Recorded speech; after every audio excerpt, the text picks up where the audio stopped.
Mbote na bande ko balandi ya émission na bino veille patriotique to kutani mokola lelo. En tout cas la pesi merci na avec Mokuna parce que lito dozo bunda eza ma sécurité. Nazo mona batu mingi que bazo comprendre vision ya moko antombolote. Makambu tout moi j'ai parlé ça réalisé.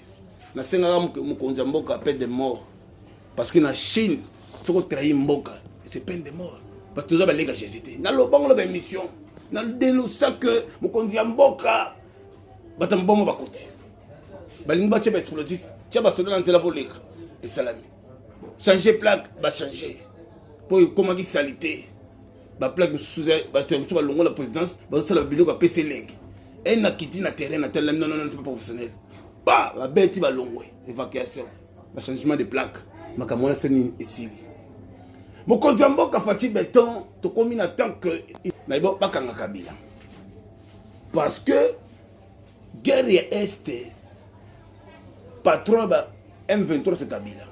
Muto asala ba réunion Jeannette Kabila. Batu wana président nazo yebisa yo que baza batu moko balingi Congo te. Baza ba yini ya Congo. Batu ba motif so passe, batu o que balingi bonheur na yote. Parce que makambo to lobaki que dans mon mandat vous allez voir un Congo nouveau, fort et prospère. Bango bazo qui n'ont le contraire. Est-ce que c'est normal que marché de la liberté est un combo de la fondation musée? Bah un musée, bazo le côté. Est-ce que c'est normal que batte un appartement, il y a géré de Kabila un appartement comme un musée? Est-ce qu'il y a un musée? Est-ce que c'est normal que tout le monde a que Mutoyo ayaki awa na Congo na babota mbula? Fatia Kolina bourgeoisie, un grand combattant, grand esprit, le grand politicien, le grand diplomate. Motoyo a troublé Congo Mobimba, a infiltré biso tina basi na bibale. Na nosa ki yango que mokonzi mboka ebele bing basana au Monisco baza ba congolais te, ce sont des Rwandais. O ba menek même ko filer mokonzi mboka. Mais le bakangi maman moko awa. Mais na information nga na pesa ça fait 2 ans. Na pesa que formation que Rwanda mo wazala na mai ndombe ya général bakelo kangaye parce que nous travaillons, c'est notre pouvoir, nous c'est notre pouvoir à la côté prison pour avoir soutenu Félix Antoine Tshisekedi la seule campagne magana zo musalate na zo le côté mais na salongo en tant que patriote congolais guerrier le côté famille bisoko kwa kufa ke tamosa kufi mon père il est là zo bela pour na mukaba idps bête l'équipe donc ça ne va pas. Moutaye comme ça Congo paradis à Fati. Alors ça la métro nouvelle cité Nansele. Ti kokene maluko. Déjà tout ça les compagnie. Tout ça la marché à Mounene. Tout ça la place Vendôme. Tout ça la Antonium. Tout ça la New York la nouvelle cité. To vidéo qu'on appelle to yesiko kota lutende. Après, le Congo doit changer avec Fachi Béton. Commanditaire M23 c'est Kabila. Jeannette Kabila dans Zambété. Attends l'école primaire. Oh, il y a botamine encore. Oh, il y a botamine manono. C'est une comédie, c'est des salégés. Beaucoup de sakana, mon ami Kishiboité. Beaucoup de sakana béton boité. N'a pas su au président Félix Amoni. N'a pas su au maman Martin Amoni. Il y a souffrance. N'a pas su au Koko Nangamou. Kabambati Ombo Mulumba Gérard Bamoni Bako ça na pouvoir voter. On n'a pas droit à l'erreur. Président Abeta Messa, il doit frapper très sérieusement. Il doit arrêter ou arrêter. Je félicite le président de la République Fachi Béton. A fongoli maboko, attendi maboko sur le polonais. Boya to négocier. Aux Congo na bino, tous on a pouvoir à pardon. A petit bino 5 ans, ya biberon. Président Facha na A, Kabila na B. Facha na A, ya na B. Kabila dans Zambété. Na ma kof be Facha beta Kabila mabe. Ko beta yi mabe buke membanga. O Kabila ça c'est sauf défense. Eh Kabila yaki. Asala ngwapi. Aya konzi biso azubiso ba momi na biso nyonso. Akangi biso. Asali ba crime de guerre. Crime contre l'humanité à côté installé par Zimbabwe, par Tanzanie, au Bazali na l'automne, ba Yawa, vendeur de Kamundel, comme ça, général, vendeur de pétrole, général, vendeur d'essence, colonel.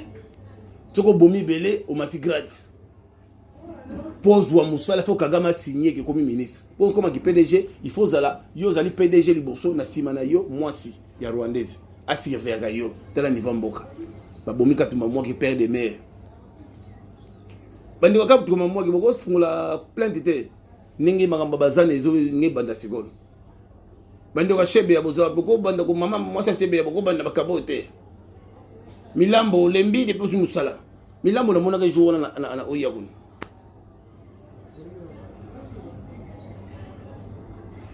Tout le monde passe mingi ngana koti ba prison moko ya salité pour avoir dénoncé pour sauver mboka, pour sauver pays, pour sauver mokonza mboka.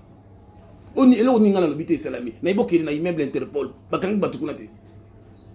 Musala na zo saliza musala sécurité. Nous travaillons 24 heures. J'ai dénoncé l'affaire de Mobondo. Si ce n'est pas le chef de l'État avec le VPM Peter Kazadi, mais qui ne sait pas si c'est ça. Mais VPM Peter Kazadi a à 3 h du matin. Pour frapper ces petits bandits comme ça. La chose est grave.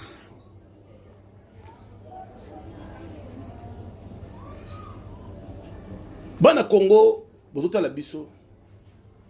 Tu comme une attente ok. Au moins zo wana place zo ba buka zo ba tonga parc ya sika to récupérer kingakati ba mentionner kwa za kuna mukili mumsie za kingakati za na sous-sol kingakati za na barrage kingakati za na moi rivière on est ça la relais entre ba rebelle bazo na Brazzaville o bazo kota comme Mamubondo na nzela maluku bazo kota la partie kingakati na nzela kikimi wana kota sojeya mais bata service de renseignement pourquoi kota kuna ngakati bo bim ça bato allez cherchez tous les gens sur de ngakati là tout le monde dehors bazo place avec eux on a compte ya ministère ya tourisme na GLM ils en a sous-sol ils en a tio ba bon bato boki na tio et na fleuve na immeuble dans la GLM wana babim ça bato là tout dehors batia place sur l'université parce que comme il est trop bato ko kufa bona SBT fatigue béton asola la muki la to omba bomi bato VPM Peter Kazela la omba bomaki bato place boy le va faire des coulous là haut et ça Kabila mtezo financer bango et ça Moïse Katumbi qui finance les coulous là Kuluna mouma na nzoto Kuluna mouma devant moi si devant maman devant papa na mouma papa na meko kuchate baso mouma tous allez gazisiter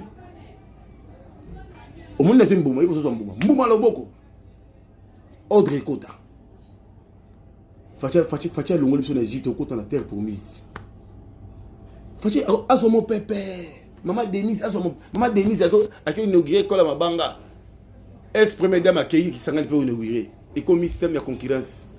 Azima Tanga Djani, ex-première dame, pas Azima Tanga Djani. Est-ce que tu comprends les deux premières dames? Nous comprenons. J'ai la salité, Emmanuel, vraiment. Et comme si la tête, Maman Kati, le commandant Philippine, commandant Tabo, Campo Lusamba, Makambo, j'ai gizé la salité, et comme si la tête, Maman Denise a inauguré, ex-première dame, bien pas inauguré. J'ai des ping-pong, nazo batté comme que les élèves moko, ils ont signé que le peuple congolais à prendre en charge, à prendre en charge les faux Kabila. Car ni 4 Hollandais ba milliardaires, auto batika liwana ba criminel, soko bomé belé ba précieux poste, soko bomé belé zumbon. Ils ont passé. Tala ba comédien ne besoin kufa. Beaucoup qui na salle de jeu. Il y a sacrifier Kabatu, il y a sacrifier Baré, il y a sacrifier Batu, il y a teka Batu. Na ba jeune sur YouTube, on ne besoin kufa. Bokanga bino tala beaucoup besoin mouvement. Tout comme une action, on va appliquer. Oui, il y a donc tous la Poutine. Le comité international sur les Miyibi. Balinga Kongote, balinga pe bisoté. Comité international n'importe quoi.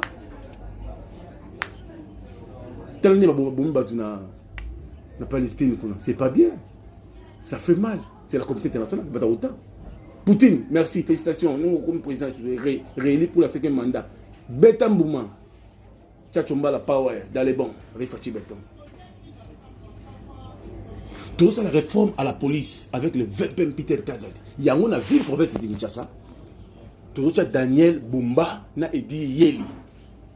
Au bas, il y a un projet à ville, il y a ville à Sika, il y a Kinshasa, puis en même temps, il y a patriote. Tout ça, bateau, dans le service, il y a Kabila. Tout ça, bateau, dans le patriote, nationaliste. Bateau, dans la main propre. Bateau, dans l'esprit à Mukishi. Avant l'élection, Daniel Bumba, na Edi Yeli, il y a tout dans le mausolée, papa Tchen Tsekedi. Bosolo la naie otiki po de fleur nga ere fina kozala na yeso ke dika peine ere bimi prison kende kuna na mozola nga otika fleur azimi musala te na yeso John Chibango kende kuna marbi ko jolumba la benga ere fio zo yokati utala ndeko no John Chibango soko babomi ko nga be tali nga ite c'est mon sang donc il notala John Chibango oh sala nga be asala ka be me akokate c'est mon sang John Chibango il est utali na prison ndela utala ndeko na ka monenter bidoze. Le Congo doit changer. Tel un soldat à la botte. Tel un soldat policier n'a aucun plaisir. Policier comme le français. Policier comme au coma. Et l'eau est tirée par roulage de zolo la bango. Toujours frapper sur koyo à faire la moto. Pour te remarquer, tu vois une moto côté la ville té, bazo moto la moto, bazo te ka sous la moto wana. Na côté mot des arts wana. Côté mot des arts bazo te ka moto. Ba bureau de moi ça côté mot des arts côté immeuble côté molière ezalaka bato bazaka nati na bango bosa la tracasserie ba boto ni moto ba côté si na moto na police après ba teki ngusu na butu bozo mo teki bozo obéir na ordre fatité bozo obéir na ordre VPM Peter Kazadi bozo mo na neti bino bo l'équipe sur na mayele le VPM Peter Kazadi la bêti messa Daniel Bumba avec Edi Yeli point et barre Jean-Pierre Bemba Gombo vient nga yananga banda déjà opération Kingakati je l'aime bimisa tout le monde et ça la cuisine bima et ça la bima oh bima il faut te contrôler je l'aime te contrôler Kingakati te contrôler sous na bord moi il y a el gal sous na Kingabwa kunise bomba pe ba yatania munya ba uta na nzela ngoyele ba ko ba uti Brazza peuple congolais place boza bozo makambo jeté toujours la musique toujours la masanga oh janya kufi akufi sili l'affaire est terminée mais biso Fachi Beton abundi 37 litres abotika Congo chantier té bazo luka mutu ya président pour Kabila zana comité international maboko pour zana mbongo ebele abomba mbongo na Kingakati zana ba cave na Lubumbashi na Chamata zana ba cave na Jelem zana ba cave zana ba minerai zana ba lengo zana ba orbite Kabila za mulaya mutu munenao mais azobang sabino bana Congo bino ba congolais il n'est pas congolais oncle né c'est James Kabare oncle né Kagame Janet Kabila asa mama leki na yesa maza ça lui passe na été et moi beta kepe moi ma tuzati donc siko to fandi ko bambender moko to applaudir bango et vous obanini wana peuple congolais auto prise en charge prenez-vous en charge. Prenez-vous en charge. Papa Tchen Tseke là-bas, laissez-les partir. Ils seront bloqués quelque part. Papa Tchen Tseke là, prisonnier en politique en vie. À Saint-Impérium, à Bobo Saint-Impérium. Bakalou, faut bosser le Makamouana. Commandant Bobo Saint-Makamouana, Philippe Ndiyo, président Éric Degène. Oui, bah souffrance, bah moni. Bah France, bah bitoki, bah bambang, toki, bah banda, toki, bah d'exécuter. Mais banda, quoi, abisso moko. Ah, président Félix, au moni pas si ming yaya. Yuka abisso mawa. C'est le moment. Toujours quand Kabila n'a pas beaucoup. Bola n'a pas beaucoup Fachi Beton. Pas si peu marrant. Poignée de main, accolade et sourire. Le ton est donné dès les premiers instants. Cette rencontre au sommet se tient sur le mode de la convivialité. Entre le président Félix Tshisekedi et le cheikh Tamim bin Hamad Al Thani, émir du Qatar, le courant passe bien. Les deux dirigeants s'apprécient mutuellement. Leur tête-à-tête a duré plus d'1 heure. Il a été suivi d'une séance de travail avec leurs délégations respectives. L'objectif était clair, faire le point sur les accords passés signés entre la RDC et le Qatar pour enfin les rendre concrets. Il y a 2 ans, nous avons signé une série d'accords avec le gouvernement qatari. La première étape, du moins chez nous, a été terminée, l'étape, si vous voulez, de la validation parlementaire, ce qu'on appelle techniquement la ratification. Nous avons déposé des instruments de ratification comme de règles en la matière. De ce côté-ci, l'ambassadeur est allé déposer au ministère des Affaires étrangères. Donc il était temps que nous puissions faire le point de la coopération et surtout le point de la mise en œuvre d'un ensemble de projets que nous avons convenus. Au final, des avancées concrètes ont été faites dans les secteurs utiles pour le développement de la RDC, notamment le transport aérien et les infrastructures. La convention que nous avons signée accordant le droit de trafic à Qatar Airways, nous avons souhaité que d'ici au plus tard au mois de juin, que cette convention soit déjà en application et mon collègue a promis que dans les jours à venir, ils vont nous donner des précisions en termes de calendrier. Le deuxième accord, la deuxième convention est relative au port de Matadi. Et là, il y avait une série de formalités, d'actes de suivi qui devaient être accomplis. De notre côté, tout a été fait et je pense que avant, en tout cas la fin de l'année, le travail va commencer pour la modernisation du port de Matadi. Dans l'eau aussi, c'est clair, l'argent est là. Et puis, il y a le problème de l'aéroport, la construction de l'aéroport de Njili. Bon, on s'est échangé des informations. Il doit y avoir par la suite, comment dirais-je, des discussions qui vont continuer d'harmonisation pour voir, mais là aussi, il y a des signaux qui sont positifs. Le Qatar se profile ainsi comme un futur partenaire stratégique du Congo. Voilà pourquoi le chef de l'État a décidé, il y a un peu plus d'un an, d'y installer une représentation diplomatique qui vient d'inaugurer son ambassade flambant neuve. Nous avons ouvert nos portes il y a de cela un peu plus d'une année et c'est vraiment un honneur de recevoir le président de la République dans nos murs ainsi que d'inaugurer, si vous voulez, la première maison du Congo ici au Qatar. Alors le Qatar a une particularité. Quand vous regardez l'histoire de ce pays, quand vous regardez les 10 dernières années, l'impact que ce pays a eu dans le monde, le Qatar est différent dans son approche. C'est un pays, comme vous le dites, très riche et ils ont un sens de valeur qu'ils portent très haut et qu'ils continuent à porter de manière très diplomate et très pacifique, je dirais. Et donc, c'est certainement une plus-value que, bon, pas seulement nous, le Congo, mais tous les pays profitent d'une manière ou d'une autre. Et donc, pour nous, c'est vraiment une expérience très, très riche et une opportunité de nouer des liens forts avec ce pays du Moyen-Orient où nous n'avons pas eu de présence jusqu'à ce jour. Le président Tshisekedi a quitté le Qatar en fin de journée pour rentrer au pays.